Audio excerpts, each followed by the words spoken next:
Good morning. Welcome to Retreat. I have the honor of introducing someone very special to you this morning. My name is Ed Scotus. You saw me a little bit in that video. I apologize for my appearance, but we have a wonderful, wonderful event for you today. I'd like to introduce to you a very special man. I'm talking about Dr. Paul Maurer. Dr. Maurer is quite a visionary in cybersecurity. And his vision of where Montreat is headed is spectacular. It's really impressive. I think of Dr. Maurer kind of like a brother. Not only does he have a tremendous hairdo, but also he wears a suit. I own a suit, right? He is not a technologist, but he really does have a heart for really the core of what the cybersecurity problem is and how to solve it. And it's fundamentally a people problem. This is something that Dr. Maurer talks about very often. It is. We can't just throw technology at this problem. We need to touch people and have ethics integrated with cybersecurity education. It's just a wonderful vision, and it's helping to propel things forward, really not just for Montreat, but for the industry. So let me tell you a little bit more about Dr. Maurer. He brings a wealth of experience as the 8th president of Montreat College. As a visionary and results-driven Christian leader, he believes deeply in the value of Christ-centered higher education. That's just a beautiful thing to be able to say. What a wonderful, wonderful thing. Drawing from more than 25 years of leadership in nonprofit and higher education administration, Dr. Maurer has led efforts in governance, organizational development, marketing and communications, adult and graduate studies, and government relations. He has spent nearly 2 decades in higher education leadership. He's a published author, a frequent speaker. He earned his PhD in political science from Claremont Graduate University, where he was an H.B. Earhart Fellow and a John M. Olin Fellow. He earned his BA from the University of Cincinnati and his Master's of Divinity from Gordon Conwell Theological Seminary. He's a scholar of the American presidency with specific expertise in the moral and religious rhetoric of U.S. presidents. I'm sure those skills serve you well these days. Indeed, indeed. President Maurer has recently been named to serve on the National Cyberwatch Center's Curriculum Standards Panel. That's really fantastic. Think about this. He is going to represent Montreat College as it continues to develop its role as a national leader in cyberspace education, helping to shape the standards and priorities for teaching cybersecurity throughout higher education. That's national impact. And then this is really, really big news. This next one, check this out. Just last month, Montreat College was designated a National Center of Academic Excellence in Cyber Defense Education by the National Security Agency and DHS. That is a really big deal. Some of you realize how big of a deal that is. For those of you that don't know, the NSA has a fairly rigorous and grueling process by which it evaluates higher education institutions that apply for this special designation. The designation is Center of Academic Excellence. And Montreat earned that. That's fantastic. Give them a round of applause.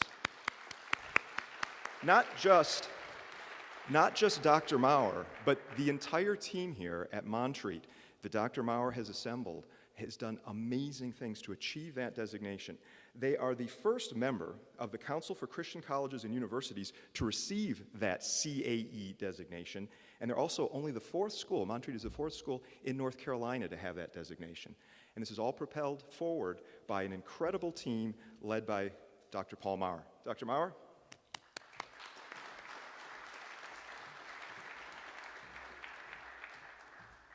Well, good morning. Let's try that again. Good morning.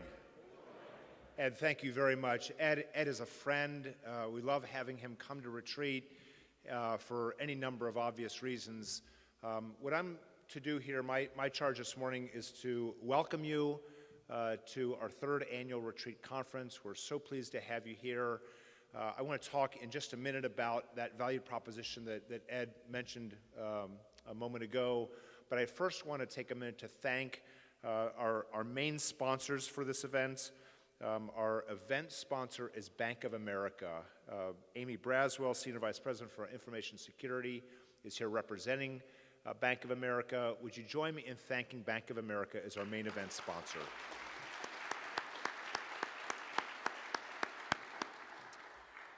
We also have a number of gold sponsors for the conference: Consolidated Assurance, Cisco, which is also our lunch sponsor today, Samaritan's Purse and the Billy Graham Evangelistic Association, Dixon Hughes Goodman, EdgePoint Consulting, Tenable Network Security, Risk Networks here based in Asheville, Drake Software also in the Western North Carolina area, and Checkpoint and E+ as co-sponsors. Join me in thanking them as well as gold sponsors. And you see in front of you now a whole host of additional sponsors.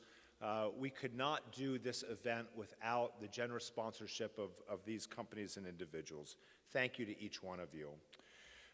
I just do want to say very quickly that our particular value proposition in the cyberspace, it appears to us and seems to us to be really quite unique, and that is this, that we think at the most fundamental level of the cybersecurity problem, it is not a technical problem. We think the primary problem in cybersecurity is a human problem. It's a people problem. And therefore, we think that the solution to cybersecurity is not principally a technical solution. Obviously, technology plays a major role in the solution to the cybersecurity crisis of our age, but we think it is principally a people solution, a human solution. If we do not have the right people of character, of ethics, of the right moral framework as our frontline cyber operators and as our cyber leaders, our technology really doesn't matter all that much. It has to be a combination. This is the narrative that we are advocating in the marketplace. It's the narrative that we're advocating in Washington, D.C., where I am about every 60 days or so talking to members of Congress and the Senate Intelligence Committee, the NSA, the FBI, Senate Armed Services, the Pentagon, the military. We are having these conversations, and what we have encountered actually has really surprised us, and that is that people agree. And we haven't been in a single meeting in the last 2 years where we have not advocated that core value proposition. We've done roundtables with policymakers. We've done a roundtable in Charlotte with industry leaders in banking and energy. We had representatives from B of A and Wells Fargo and BB&T, Duke Energy. We have really tested this in the market. And people often, you can see it in their eyes that they maybe have never thought of that value proposition before. They've never really thought that thought. And as we discuss it over the course of a lunch or an hour or a 2-hour roundtable discussion, what we see is the light bulbs turn on. We see that people really make a shift and say, this maybe is one of the major missing gaps in the narrative at a national level. And so that's really the uniqueness that Montreat College brings to the table. It's that unique narrative. It's that unique value proposition. And we are attempting to do so not only here today, but at a national level. And so you're going to hear that theme, that narrative infused in what we do. It's what sets us apart as a program, as how we educate students, and how we do a cyber conference. So yes, we do the ones and the zeros, but there's something different as well. It's now my pleasure to introduce our keynote speaker for the morning, Mr. Max Everett, Chief Information Officer of the U.S. Department of Energy. And I don't think I need to tell you that being CIO at the Department of Energy is a really big deal. The Department of Energy has responsibility, among other things, of protecting the grid and all the country's nuclear facilities.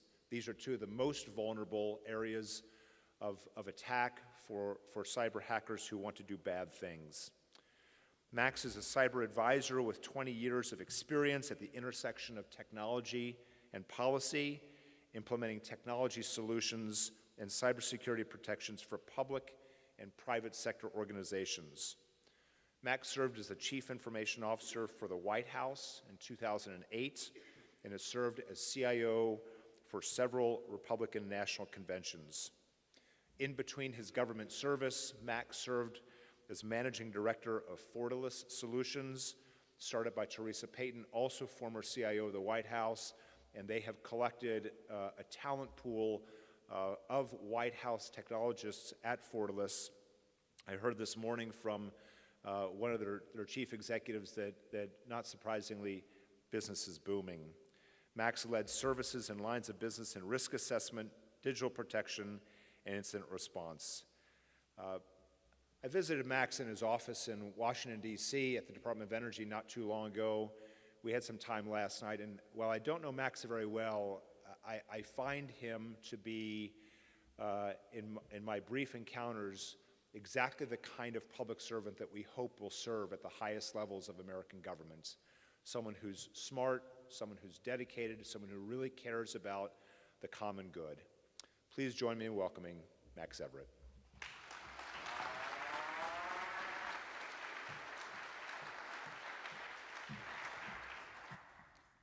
Hey, good morning.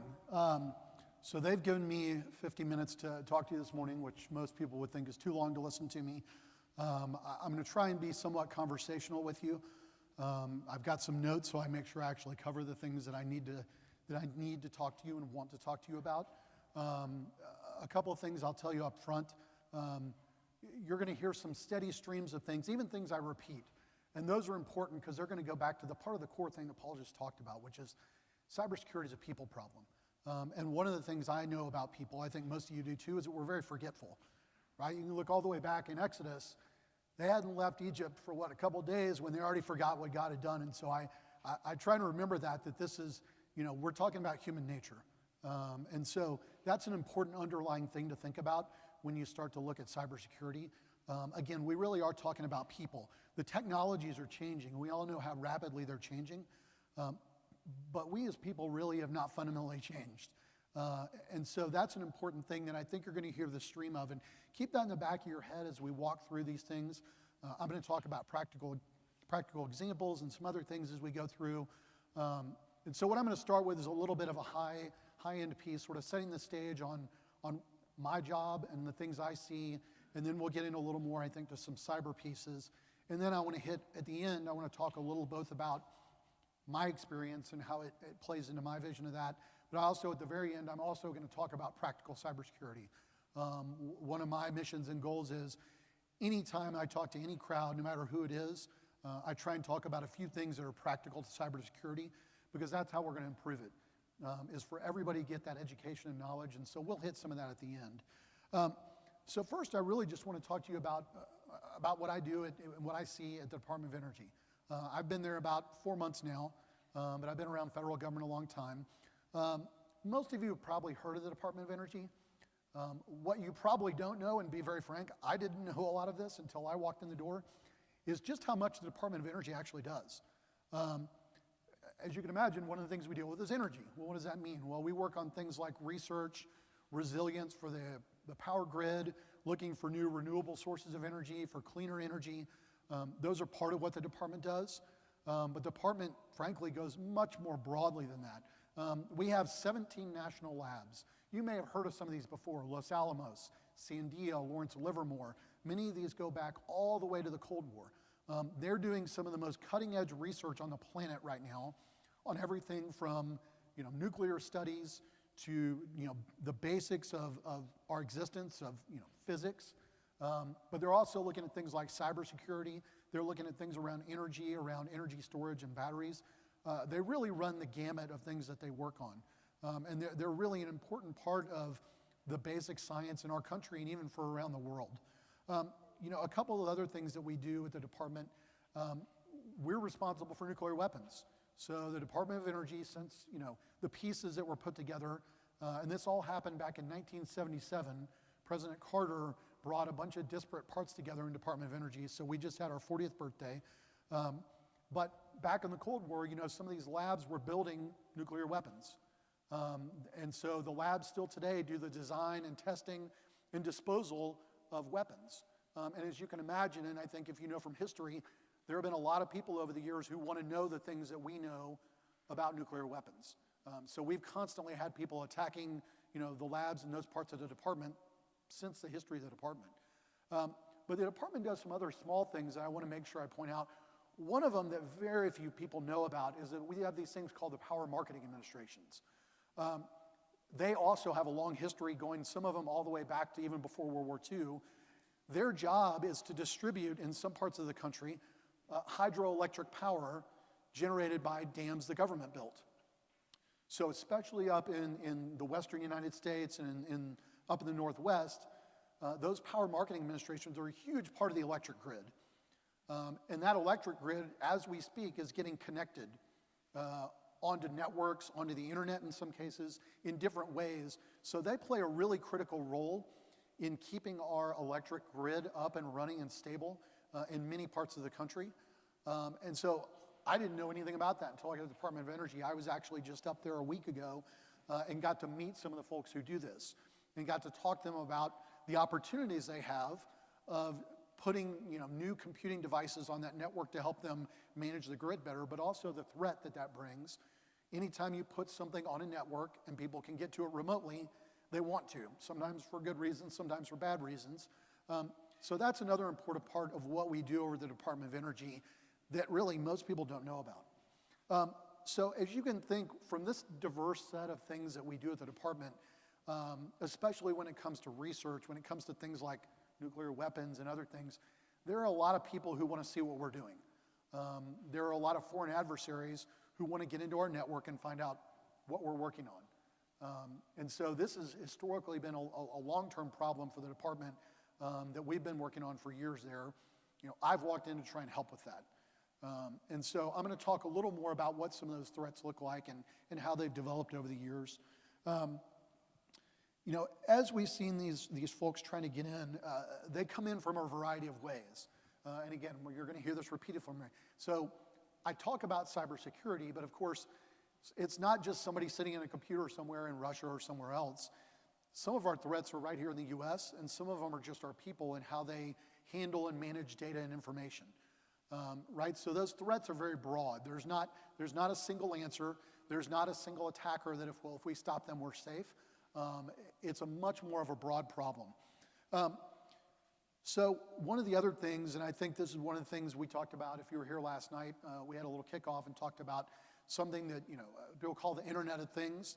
I'll talk to you about a couple different ways you're going to hear that word if you haven't already over the coming years. But one of the fundamental changes that we are seeing right now in technology is that technology and cybersecurity are now touching the physical world.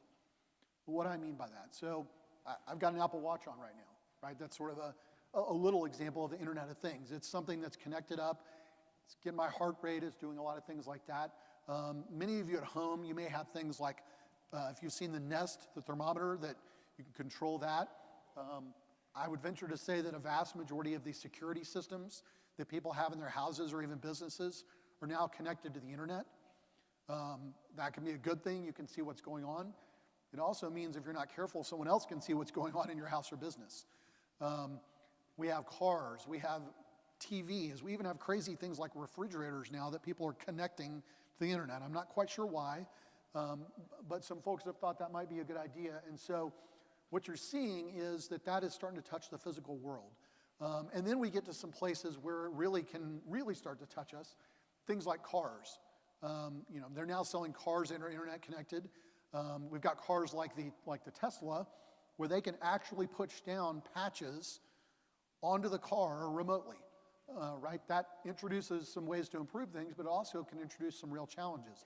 I don't know if you saw, but back during the hurricane in Florida, Tesla actually pushed a patch down to some of their cars in real time that actually allowed the cars to basically get more, they don't use gas, but more gas mileage, right? So that people who are trying to get out of Florida for that hurricane could actually travel farther without a recharge. They did that in real time. Now, that's an exciting thing that probably helps some people. But obviously, it also brings some questions because what if somebody else got in and sent their own patch and reversed that or did some other things? That could cause a problem. We've seen examples even with cars and other vehicles where people have been able to remotely hack into them and do some things. Now, thankfully, that hasn't happened sort of in what I'll call the real world with a person who didn't know about it. But the potential is there, and that's part of what cybersecurity researchers do. So I say these things, you understand that this opportunity and the threat of those things is rapidly expanding. And so even if you're a person who wants to be off the grid, even if you say, well, I'm not going to get a smartphone, I'm not going to get a smart TV, I'm not going to hook my refrigerator up to the internet, these things are coming to us, and they're coming to us very rapidly.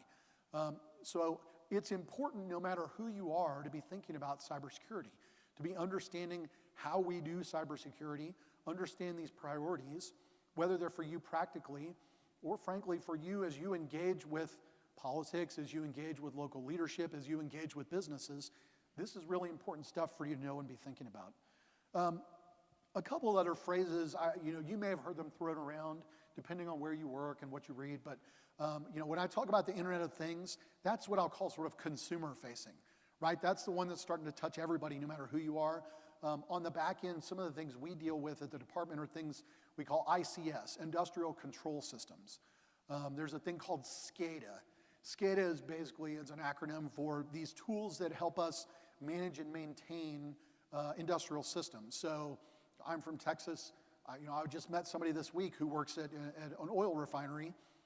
They've got most of their pumps and controls in that place are now all on the network, right? They're walking around with an iPad looking and understanding. Now, there's a good news for that. Those things can tell them in real time before a pump fails. They can replace it ahead of time and don't face delays, which is great news. The bad news is they got to do really good security on there because all it would take is one person with malicious intent to get on and, hey, I'm going to open this pump all the way up. I'm going to turn this pump off and see what happens. And what could happen would be very dangerous. So they're very concerned. I'm very concerned, and many people in the industry are concerned about making sure that we're thinking about these things before we take these steps forward. Along with that, again, I think about, just going back to us practically for a minute, just thinking of all the little ways that we interact with technology. When I came here, I checked in on my phone to get my ticket. I scanned my phone to actually, get in line at the airport. I used my GPS on my phone to find my way here. We think about all the different ways that this is impacting us day to day. And many of them are good, right? It was much more efficient to do that, but it also increases our dependency.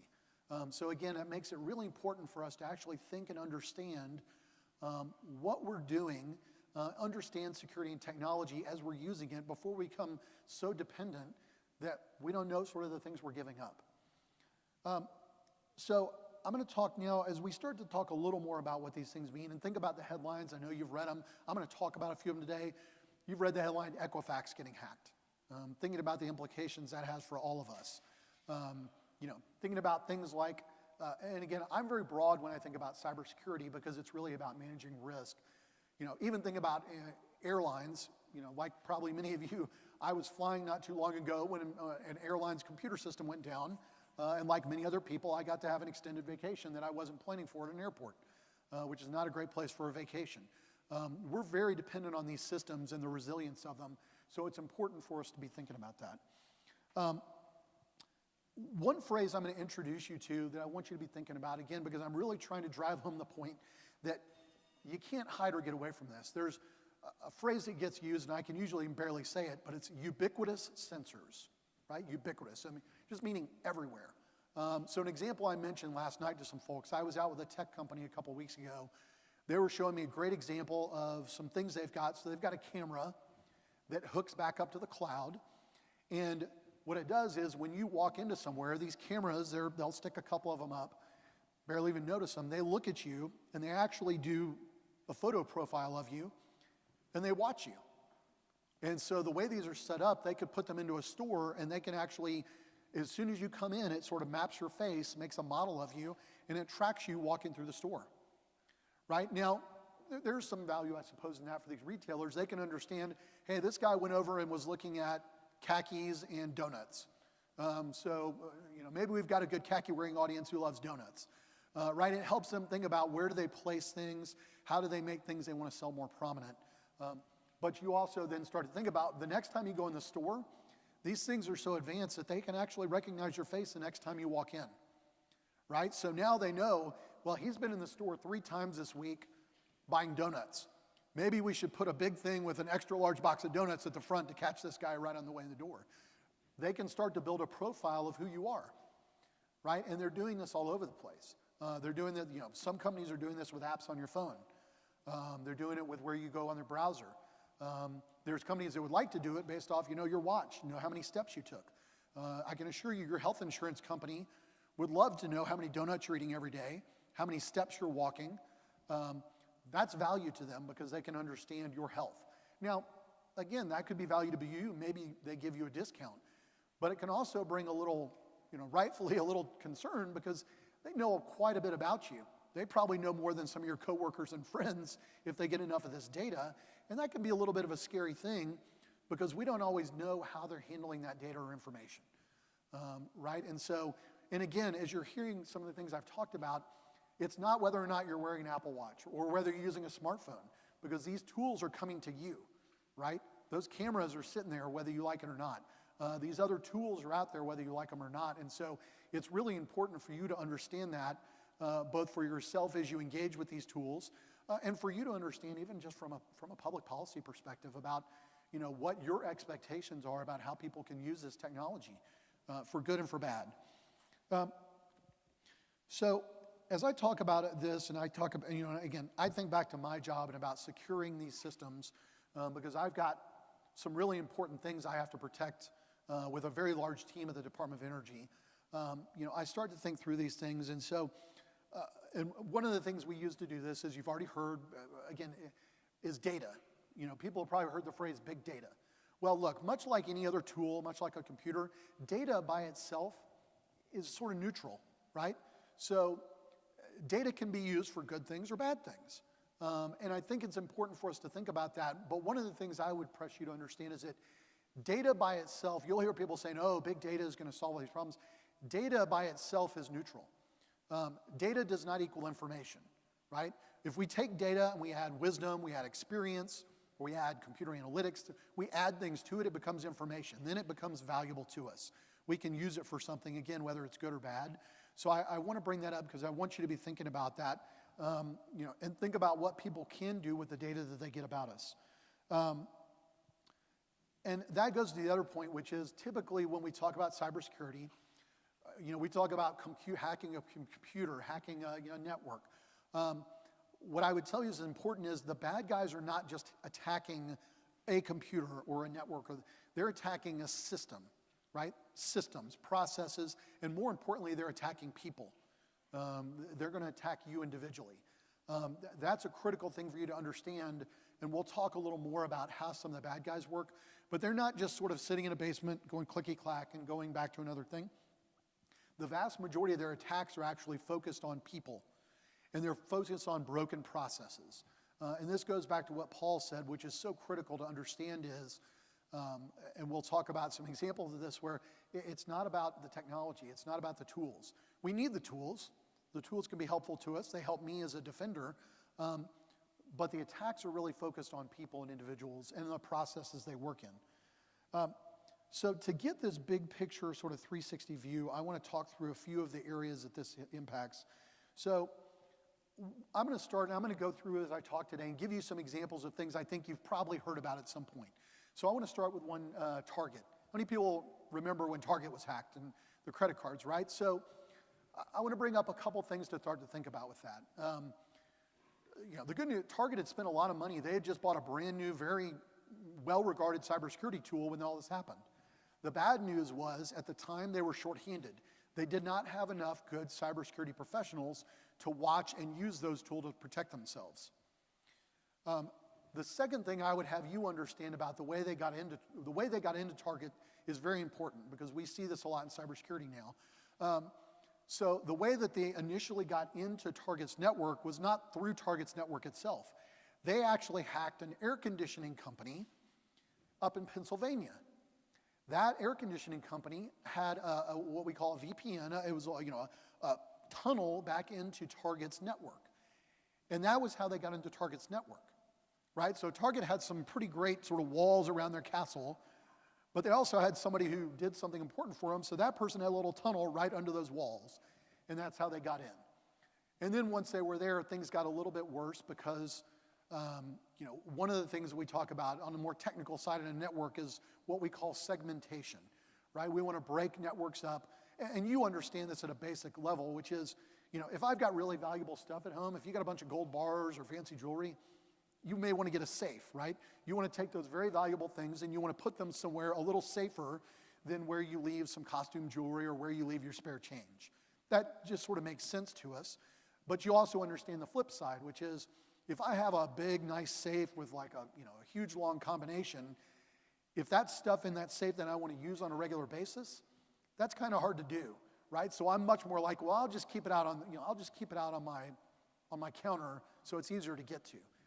Again, that's just human nature, and it happens to us in cybersecurity as well. It was a lot easier for Target to not have their network segmented because it just made routine maintenance and monitoring other things much easier for them. That happens to all of us, right? And I try to give you that example because we do that as humans, right? That's a human choice. That had nothing to, the tools were all there, but they made a choice based on some processes to do that. So this is where, again, we talk about it's very important to understand that this is a human problem, it's a people and process problem. So I want to talk then about, so how do we start to address cybersecurity from some of these different fundamental issues? Well, one of them is, I have a good colleague, and he's very fond of saying, when it comes to cybersecurity, defense always loses and offense always wins. Well, what does he mean by that? Well, and that's, we're down south, so everybody thinks about that in football too. But what does that mean? Well, part of it is, when it comes to cybersecurity, everybody's always evolving, right? So I'm buying new tools. I'm trying to change and update my processes to be more secure. Well, the bad guys are doing the same thing, right? And I want to emphasize to you, and I'll talk about this again, the bad guys are like business people. And in fact, in many places, Russia and Eastern Europe, they are business people. They run businesses. I will tell you, there are Russian websites that sell credit cards that give you better customer service than you will get from most American companies, right? They've got a chat board and they'll email you right back. Oh, here, they sell you malware to help break in to other people. And if you have a problem, you email them or post on their bulletin board. Oh, they'll give you, oh, here, you need to do this instead. This is an easier way to break in and steal their credit cards, right? They're business people. They think like business people. And so good business people are always thinking, how do I move my business forward? And unfortunately, some of them are pretty good business people. So I say that so you understand, the other part of sort of the cybersecurity arms race is this. Every time a major hack happens, every time a new tool comes out, so a good example, if you think about early this spring, we had WannaCry, if you heard about that, right? Somebody had this, and was in this exploit, and they put it out there, and it did a good amount of damage to some folks. What was even worse for all of us who are cybersecurity defenders was every bad guy on the planet was able to get a hold of that code and make their own modifications, their own business improvements, and now they're going to go reuse it again, right? They're going to learn the lessons we did to stop it, and then they're going to make their own improvements and put it right back out to market. That's the challenge we have in cybersecurity is, on the internet, everything happens in public. Everybody knows about it. When you figure out a really clever thing, everybody's going to hear about it, and then pretty soon the bad guys are going to adapt. And every time a bad guy does an attack, and we figure out how to stop it, somebody else does their own little twist on it, and then they just keep it going. And so that's one of our really big challenges, is that things never stop. They're always going forward. So what does it mean to say, when I talk about, we don't want to be on defense, we got on the offense. Well, what does that mean? Well, that means a couple things. For the government side, it means we're trying to figure out some things like, how do we change the incentives for businesses to be more secure? How do we make the incentives for bad guys to not do this more heavy-handed? We talk about information sharing. So, one of the fundamental challenges we have in cybersecurity right now is, you'll hear people talking about information sharing. Well, what that means is, look, and I think you all understand this, when you live in a neighborhood, when you live in a community, if something bad happens, most of us, I think, hopefully feel some need and desire to help warn our neighbors. If somebody's prowling around in your neighborhood at night looking through windows, I hope that you call the police. I hope that you tell your neighbors, hey, be on the lookout. Somebody's prowling around doing something, right? That's one of the things we do as part of community. The problem when we're all so dispersed when it comes to cybersecurity is we lose some of that sense of security. We lose some of that desire that we need to have to protect everyone else. And in cybersecurity, what that means is sharing information, telling people when we've been attacked. Now, there's some practical reasons people don't do that. For companies, they don't want to get sued, right? So they tend to try and keep this stuff to themselves. They don't want to get sued. They don't want people to think that they're doing a bad job because it would hurt sales. And internally in companies, for human beings, when people stumble across security problems, their human nature says, I'm not going to share that, right? That's, people are going to think I can't do my job well. I'm not going to share that. As somebody who used to do, I used to do cybersecurity testing, for a living with folks, and I face this right now in government when I'm trying to ask people and get them to be honest with me about their problems. Not because I want to beat them up or fire them, because I want to fix the problems, right? But again, this goes back to human nature. We all try and hide things when we do something wrong. We all try and wait. One of my little speeches I give to my folks whenever I've worked with anybody was, bad news doesn't age well, right? It's not red wine. It is not going to age well. And so what happens in human nature when something happens, and you see this, and we'll talk again with some of these companies where they've had a hack. What happens? Something bad happens, and what do? Well, we think, I've got it. I can handle it. No one's going to find out. I'll clean up the mess. And what do you end up doing? You start to lie a little more. You start to fib a little more. You start to cut more corners to try and pretty soon, all the mess you did to try and cover it up and hide it is actually worse than the original mess, right? And that's what we see in cybersecurity. Companies literally, and so, I'll talk in a minute about Equifax, but a good example, they had already had some security issues. They kept them quiet. They kept them to themselves, and then things just got worse because they didn't come out early. They didn't even fess up probably internally about what was going on, and then the problem got worse.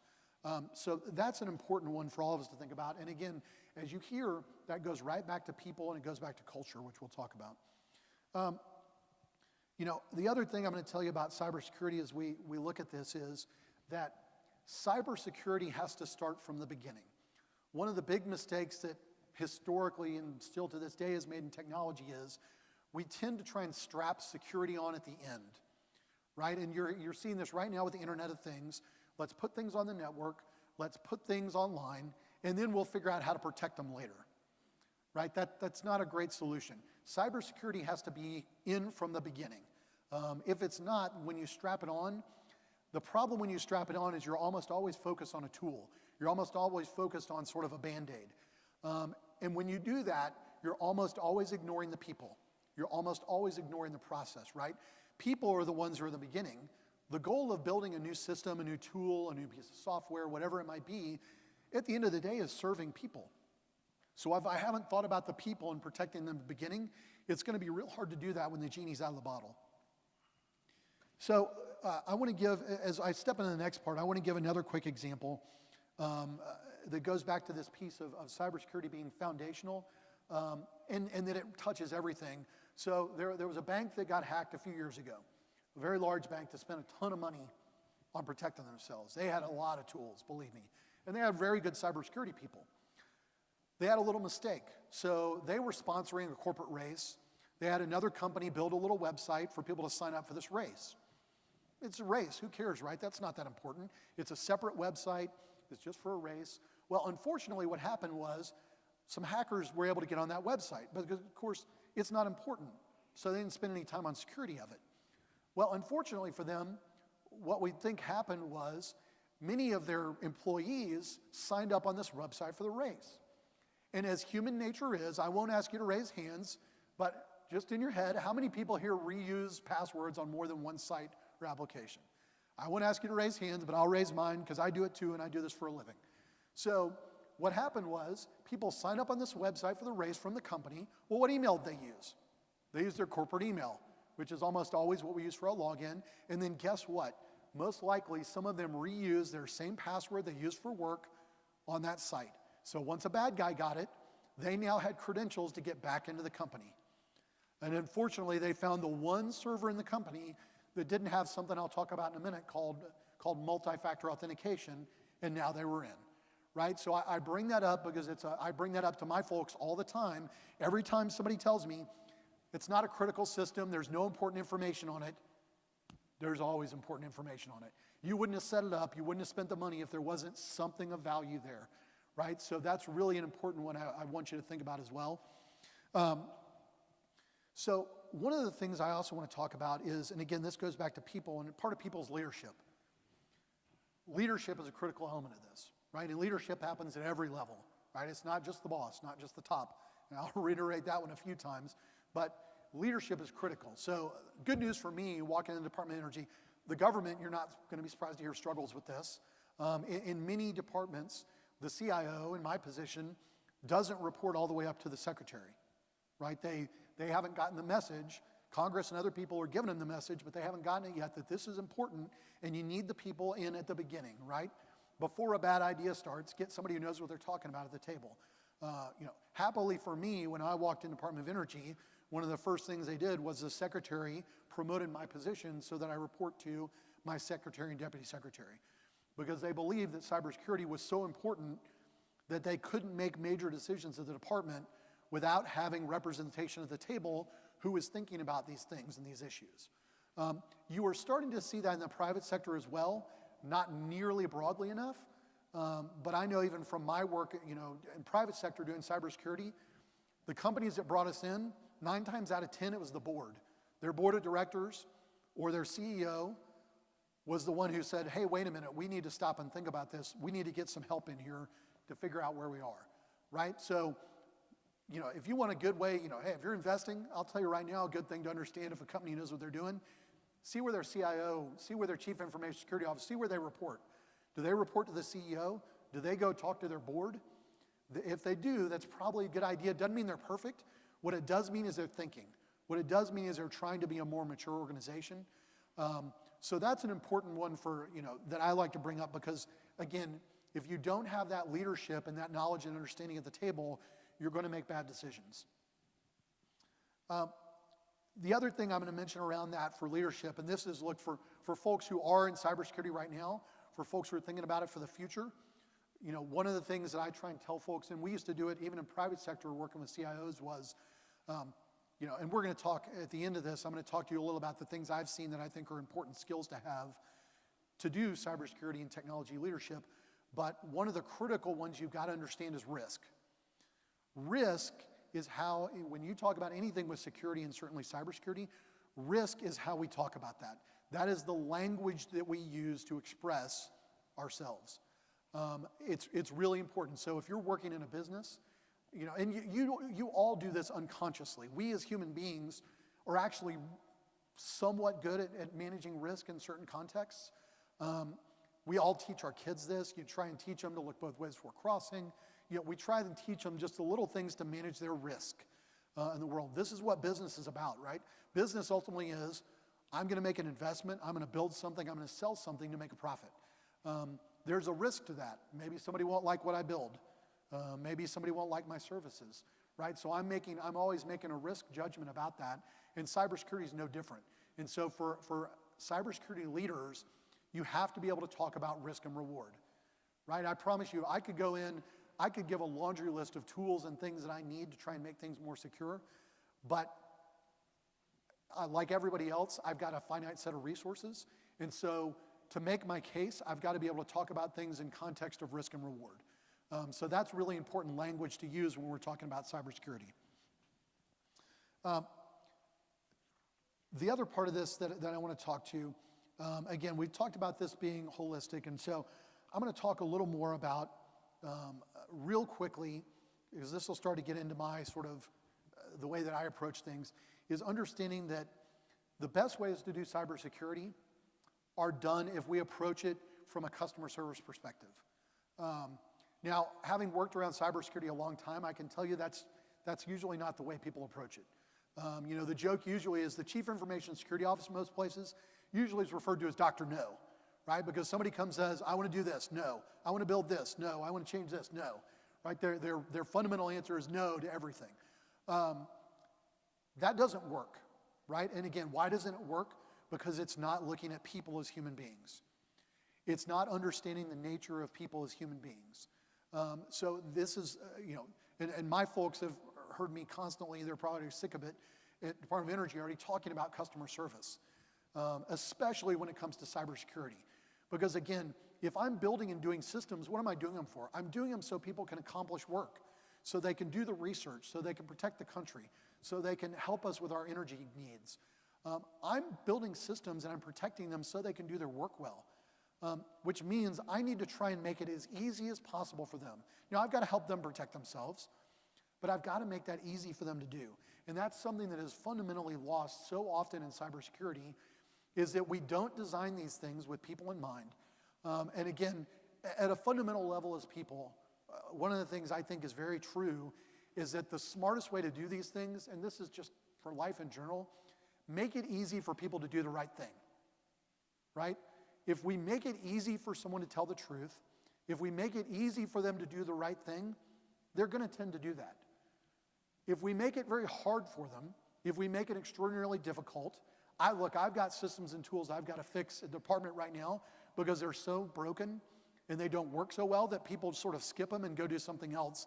And usually that something else is not very secure. So I really have to get, I'm trying to change that mindset. And there are a lot of other folks in cyber who get this, who are trying to change people's mindset. And the people's mindset they're trying to change are ours, so the people doing cybersecurity, right? And so this is really a fundamental piece that I want you to understand when you think about cybersecurity.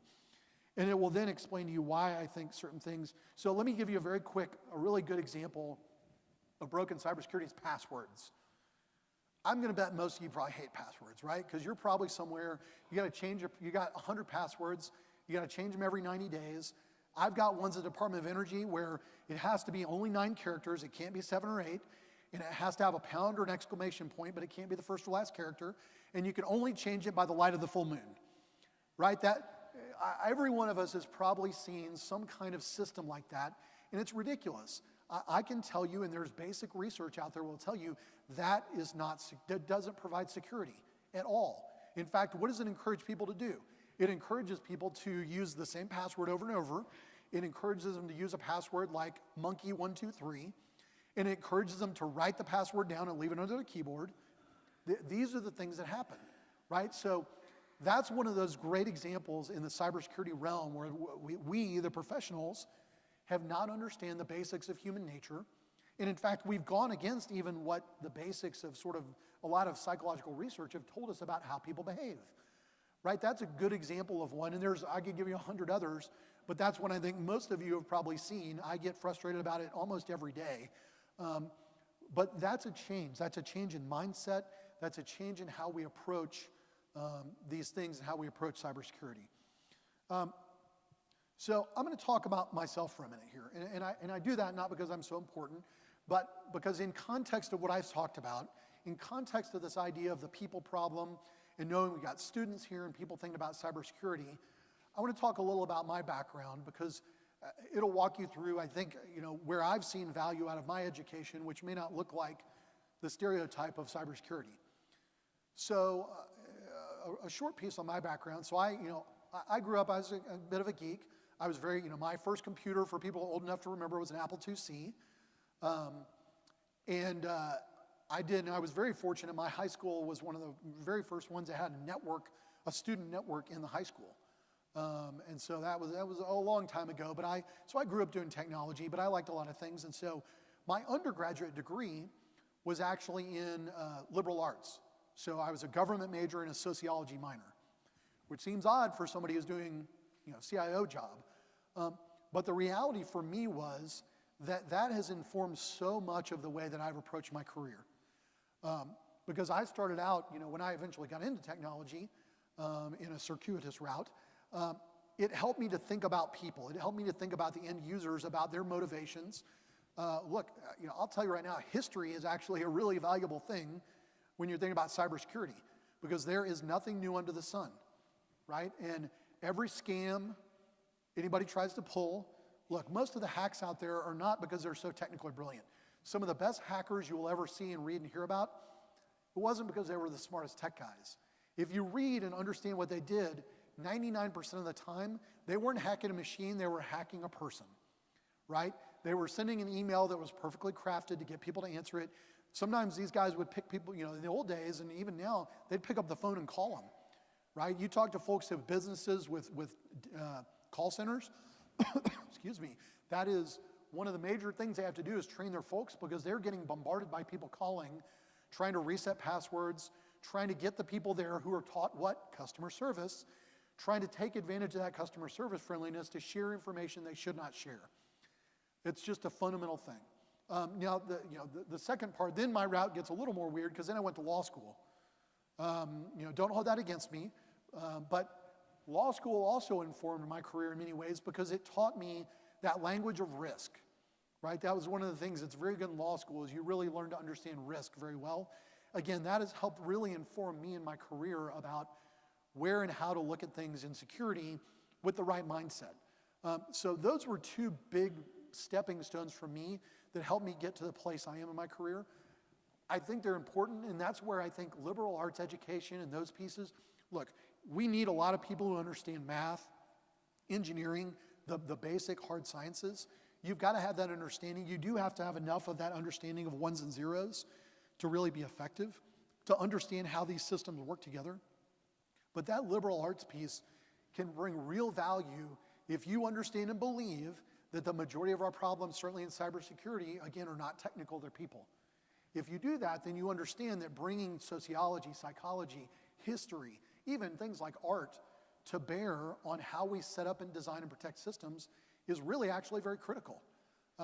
So I want you to be thinking about that, no matter where you are in your life or your career.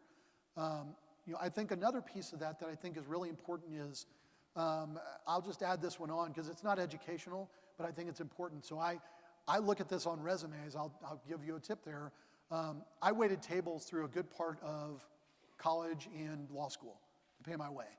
Now, a little too expensive. It'd be hard to do that today, but I was able to pay for a lot of school doing that.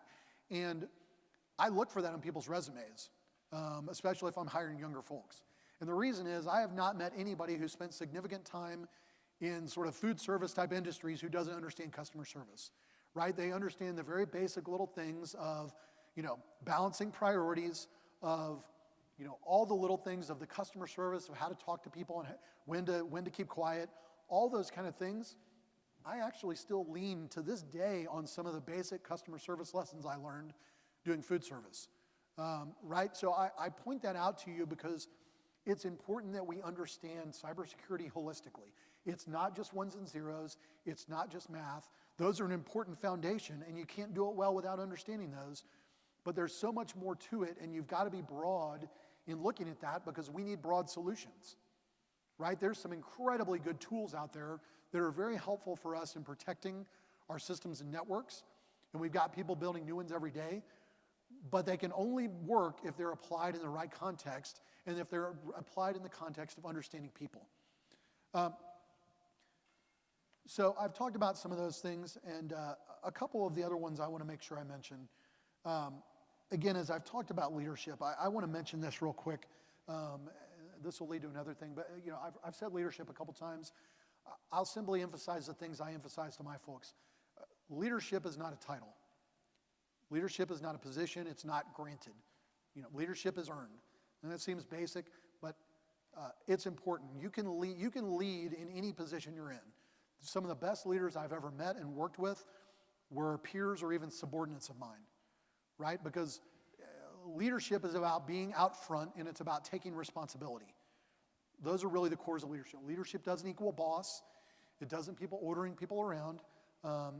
It's something much more fundamental than that. So when you hear me talk about cybersecurity leadership, that leadership is important, but it's not just somebody who has a CIO title or something else.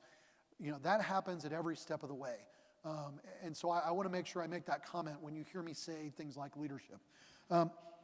The other thing I want to talk about is, and I think this is important, and again, it's where all of those things from the liberal arts and things can inform us, is we talk about people and process, and I want to talk about culture. So I'm going to give you a basic definition I'll give you of culture. And we're all in a lot of cultures, right? We have culture from America. You've got some culture specific here to North Carolina with your barbecue. I'm a Texan. We got a little different barbecue culture, but I still like yours. You've got a culture here at your school. You've got a culture at your church. We have a lot of these sort of cultural contexts we work in. But for this, what I'm going to tell you is I would define culture as sort of it's the people and processes that drive how we do things, right? And it's the people and processes that set the expectations for how we do things. So this is important because what it means is there's really, there's all sorts of gurus smarter than me who can tell you about fixing your culture, making your culture. There's really only two ways to change culture. One is people. You either remove people or you bring new people in. And the other one is incentives.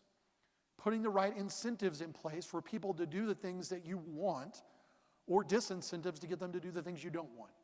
That's how culture works. But culture is not a vision statement. It's not a mission thing, right? Those are words on a page. Culture is the actual people and how they carry those out. And I say that, and it's important because what it means is that if we want to change security culture,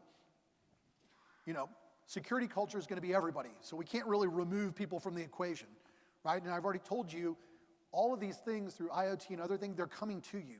So you can't sort of opt out, whether you'd like to or not. You may be able to opt out of some things, but not everything. So it's critical then that you understand that the way to change security culture then, if you can't opt out, if you can't sort of change the people, you've got to change the incentives, right? You as people in your communities, you working in the civic process, you are the people who can change the incentives. You can change the incentives for companies. That's a critical thing for you to understand if we want to change cybersecurity culture, is that we have to change those incentives, and you can do that. You can do that on your own and collectively with your communities and with the people that you're around. So that's one of the things I always want to make sure I mention. I want to give you one more example, and I'm getting tight, but this is a really good one, and it goes back to cyber. So there was a company, I won't mention their name, it was 7 or 8 years ago. They had a pretty prominent public hack. I have a very good friend, probably one of the most brilliant cybersecurity guys I know. He worked for a cybersecurity company. They were brought in to respond to this hack. The company did what most companies did. They went right down here. What happened? What firewall broke? What little thing happened? All right, we're going to throw millions of dollars. We're going to get a new firewall. We're going to fix that technology. What did they not do? They didn't fix the culture. They didn't fix the people. They didn't fix the process. They didn't change the incentives. So about 3 or 4 years later, that same company was even more prominently and publicly hacked. My friend, who had now moved to a more prominent position at another cybersecurity company, was called in with that company to help bring a group in to address the problem. And so we happened to be in the same place at the same time. We had lunch, and he was with one of his younger colleagues, and he was just shaking his head, and he said, you know what? He said, I'm going to be back at that same company 4 years from now because they're repeating exactly what they did before. They're spending a bunch of money on some tools, and they're hiring a bunch of people, but they haven't changed the incentives. They haven't tried to change the culture or the processes. They haven't recognized what the real problem was. And he said, I promise I will be back to this company in 4 years. And they'll pay me a lot of money to try and fix it again. And so they probably got about a year or so left before he's probably back visiting them. And I've seen this throughout my career in cybersecurity, right? You go in, you do a report, you show people stuff. They say, that's great. What do we buy?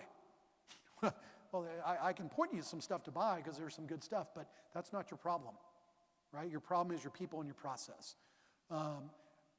Again, so you've heard me repeat this over and over because I can't repeat it enough. It's so critical. It's been the cause of so many problems and the solution to so many problems that I've seen over the course of my career. As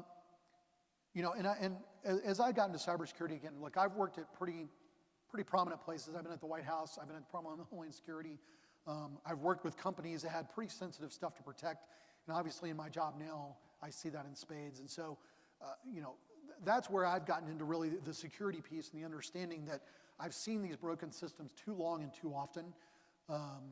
And so that's what's gotten me into the spot I'm in, is that I want to fix those things. Look, I was a federal employee, several times over. So when the Office of Personnel Management was hacked several years ago by our good friends in China, they have everything. They got my fingerprints, and wherever I've lived the last 20 years, they got it all, right? And so that's disconcerting to me because there's a lot of bad stuff that they can do with that.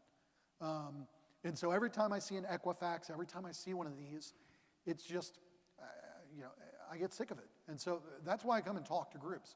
That's why I took the job I took, is because, you and all of us can find ways to make that difference and to try and protect each other, protect our country, protect our neighbors.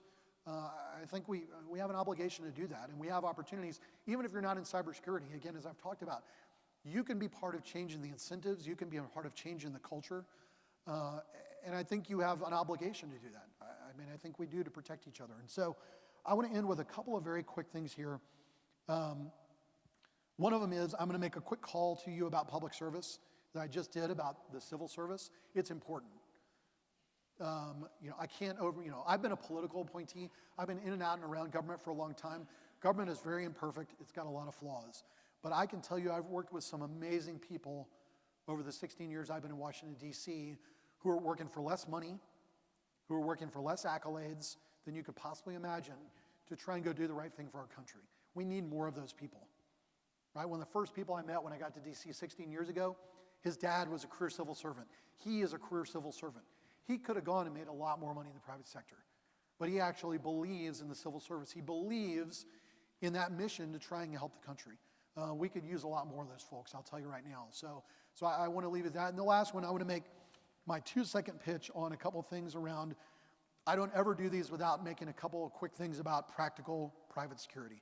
The biggest single thing I would tell you, no matter who you are, cybersecurity professional, whatever you do, the biggest vulnerability, the way the bad guys are going to get you is your email. Number one, that is the way they do it right now.